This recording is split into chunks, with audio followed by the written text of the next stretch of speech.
مسيرة كروية حافلة في الملاعب المغربية التي شهدت تألقه كلاعب متميز قبل أن تقوده رحلة احتراف التدريب إلى الإمارات العربية المتحدة. هو المدرب المغربي سعيد شخيط. تعالوا نتابع حكايته في هذا التقرير.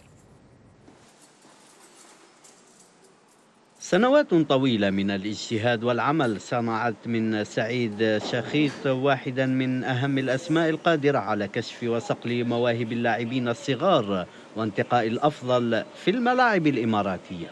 كابتن يوسف الزواوي اللي كان عندنا في تونسي كان مدرب ديال الفريق الأول في نادي الشعب، شاف العمل تاعي وتكلم معايا قال لي كابتن أنا بغيت تكون معايا في الطاقم تاعي اللي غادي يروح النادي الأهلي. أنا داك كان عندهم أحمد خليل، فيصل خليل، كان عندهم من أحسن فريق في دوري المحترفين في النادي الأهلي. خبرة وإنجازات نالها في تدريب عدد من نوادي الإمارات على غرار نادي الشعب الذي قدم أفضل لاعب في كل الأوقات للكرة الإماراتية عدنان الطلياني. عندي مثلا أكثر من 9 ولا 11 لاعب حاليا كيلعبوا في الفريق الأول، وهذا إنجاز بالنسبة لي أنا.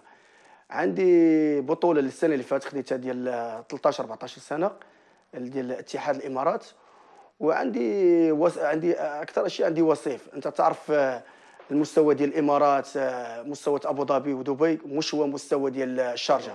البعد عن اجواء المغرب يعوضه سعيد بدفء عائلي كبير بمساندة من الأهل الذين يقفون إلى جانبه في مشواره. هو من الصغر هو كيعجبو الكرة، صغرو كان لاعب في المغرب، من بعد جا دولة الإمارات ولعب 3 سنوات أو 4 سنوات. أي لاعب ملي كيكون في الكرة من بعدين كيولي مدرب. أنا أحس يعني مستقبله يعني وحياته هنا أحسن، طالما يعني بلد عربي وما شي فرق. تحس يعني مثل الإمارات مثل المغرب نفس الشيء. هل تكون العودة إلى المغرب بعد عقد ونصف من الزمان في الإمارات؟ الوقت اللي نفكر نبغي ننزل المغرب بكل صراحة، الفكرة اللي عندي أنني ننزل على فريق يلعب دوري محترفين. إذا كان فريق درجة ثانية أفضل لي نبقى في الإمارات. ما يصنعه سعيد يثبت أن المدرب المحلي العربي لا يقل شأنا عن نظيره الأوروبي في مجال التكوين، فقط إن وجد الاهتمام اللازم.